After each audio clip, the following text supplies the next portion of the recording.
আপনার দুর্বলতার শক্তির পরিণত করার ক্ষমতা একমাত্র আল্লাহ তাআলাই রাখেন, তাই তার কাছে প্রার্থনা করুন। নিশ্চয়ই আল্লাহ তাআলা তাকে নীরবে ডেকে যাওয়া বান্দাদের হতাশ করেন না। পৃথিবীতে সবচাইতে কঠিন কাজ হলো নিজে সংশোধন হওয়া, আর সবচাইতে সহজ কাজ হলো অন্যের সমালোচনা করা।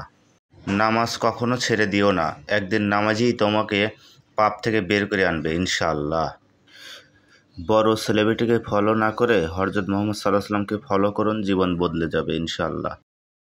বিয়ে করলে গরিব ঘরের মেয়েকে বিয়ে করুন। অর্থ বা যৌতুক হয়তো পাবেন না, কিন্তু সত্যিকারের একটা ভালোবাসার মনের মানুষ সঙ্গী পাবেন।